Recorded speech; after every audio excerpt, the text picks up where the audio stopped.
What's up, guys? Bryce Shepard here coming at you with another episode of Steelers Talk 6. I know I said I'd do a video once a week. However, I decided that I'm going to do one as fit. So much chatter going around, why not express how I feel? Um, Six topics as usual, starting with the first one is Vince Williams. I know everyone's upset that Lawrence Timmons signed elsewhere, took more money, but listen, Lawrence Timmons has been in the league 10 years. At this point in his career, he's looking for guaranteed money. He missed 3 games over his career as a Steelers, last one being in 2009. So I believe he's feeling like maybe the longevity of his career is starting to catch up to him. Guaranteed money is where it's at for veteran players. Vince Williams, a Florida State alum like Timmons, he's faster, younger, more agile. He's proven himself when given the opportunity. He's going to be hard to replace on special teams, but I'm sure Pittsburgh will figure that out.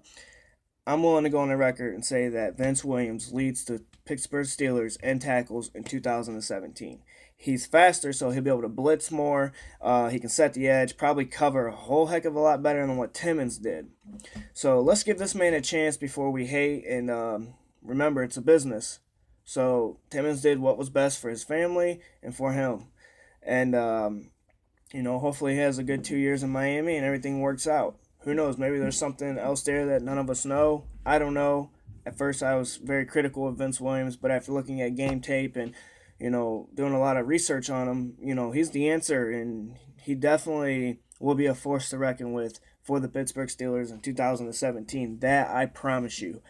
All right, my next 3 topics are kind of like related, as far as cornerbacks. With the first topic being Brandon Flowers, 9 years in the league, 119 games. The problem is he's played in 17 of 32 over the last 2 seasons due to injuries and concussions. Throughout his career, he's had 111 passes defended, 21 INTs, and 429 tackles with 61 assists. So there's no doubt about it, when this guy's on the field, he's a very active corner. I think he would be an upgrade if he's healthy from Cockrell and Gay.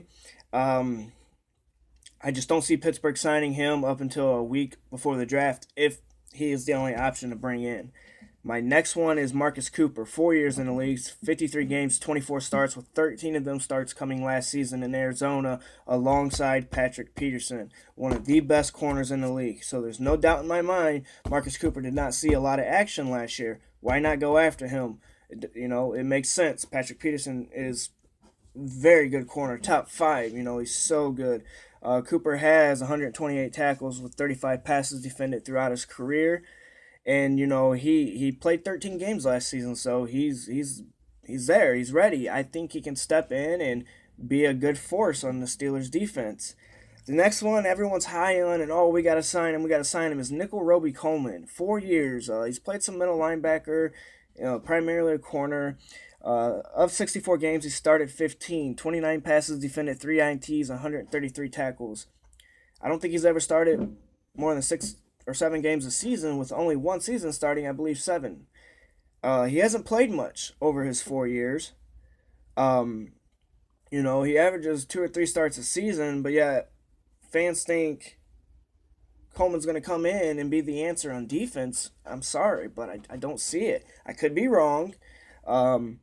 But for a guy who primarily hasn't started at least 6 to 7 games a season, I don't think he's it.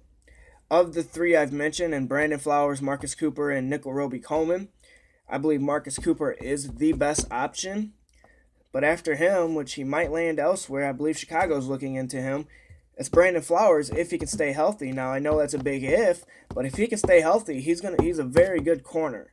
So of them 3, I got Cooper 1, Flowers 2, Roby-Coleman 3, if that's what's available before the draft.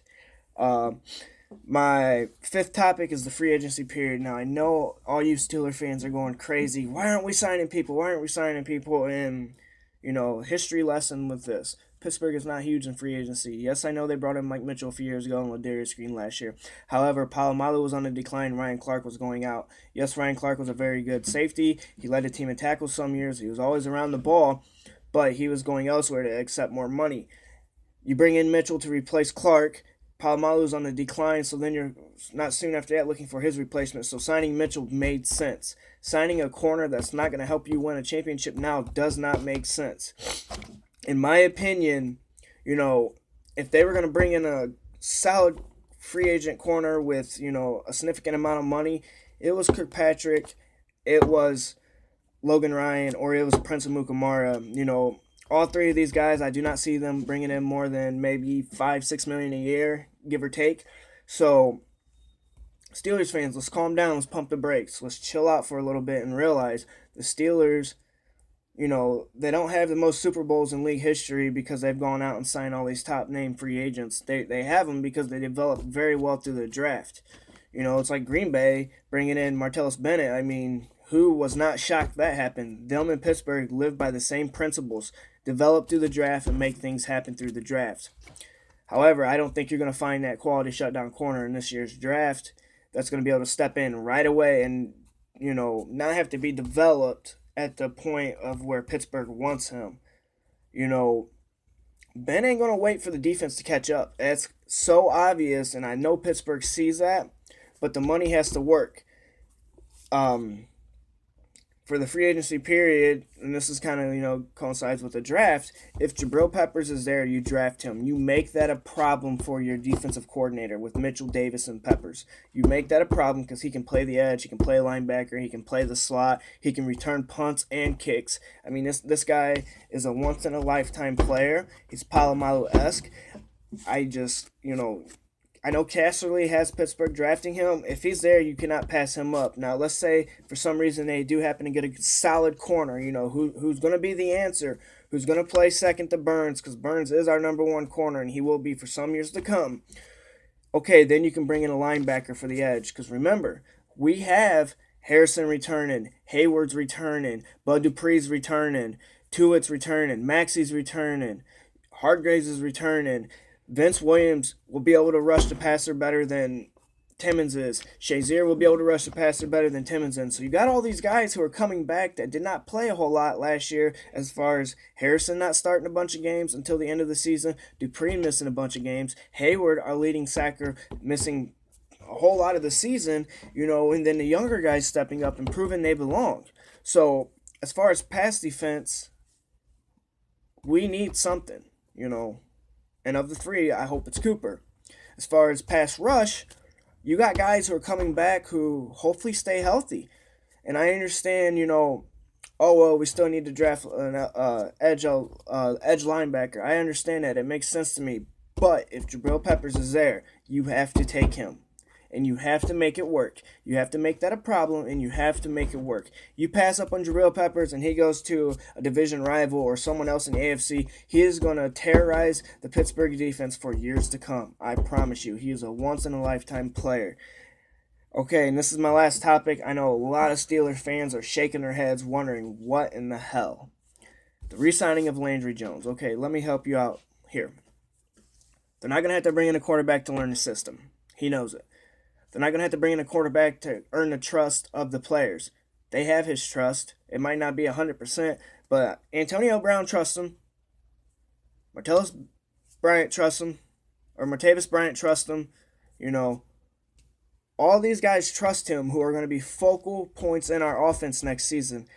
At this point, he was the best free agent option to bring in. Is he the answer after Ben? Absolutely not. Do I think Ben retires in 2 years? No, unless they go and get blown out in the AFC Championship game in 2017. Ben will be there for another, 3 to 4 years, I'd imagine. So let's not be so critical of the Landry Jones re-signing. He knows the system, guys. He has the players' trust. He has the coach's trust. It might not be 100%, but he has it more than what bringing in somebody else who's never took a snap behind the Steelers' offensive line to say, hey, you know what? You're going to be Ben's backup. Learn the system. Know everything in one off season, because we have a Super Bowl ready team right now in our offense. Our defense played great at the end of last season, but everybody plays great when you play System Mary the Blind. There's no two ways about that. Look what happened once they got up against Tom Brady. Boom, shredded us. Marched down the field with demand. So, in my opinion, the three things that definitely need to be addressed this offseason. Right now, moving forward with the loss of Timmons and everything that's going on, the re-signing of Jones, is we need a good corner. someone who can cover and play the field. We need a good pass rusher. You might be able to find him late in the draft. Who knows? Who knows? You know, Antonio Brown, 6th-round pick. Tom Brady, what was he, a 6th, 7th-round pick? You know, I don't think we waste our 1st-round pick on a pass rusher if Jabril Peppers is there. Now, I know a lot of fans aren't going to agree with me, and that's okay because I'm not here to make friends. I'm not here to please everybody. I'm here to give my honest opinion based on everything I've seen. I've watched every single Steelers game since I could remember. I digest them. I defend the Steelers to the fullest. I do whatever I have to do to make sure nobody's trashing my team that I know.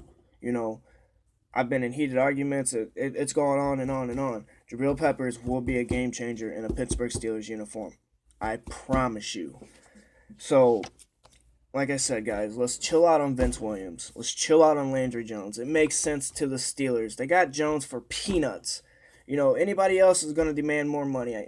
It made sense. He knows the system. He has the players' trust. He has the coach's trust. He trusts himself. I mean, he's not the answer, no. But for right now, for a quarterback to step in for an injured Ben, Jones is it for right now. Do they draft a QB this year? I don't know. If so, maybe the 5th, 6th round. I don't know. And don't forget, we have Mettenberger on the staff too. Who knows? He might give Jones a run for the backup. I don't know. I hear a lot of good things about him. We'll see. Once again, you can follow me at bshepard0308 on Twitter or bshep0308 on Instagram. If you have any questions, just ask me. I'll happily answer them to the best of my knowledge or the best of my opinion. Like I said, I'm not here to make friends. I just hope people enjoy what I have to say and realize that, you know, this is all speculation and all my opinion. So please enjoy and let me know what you think.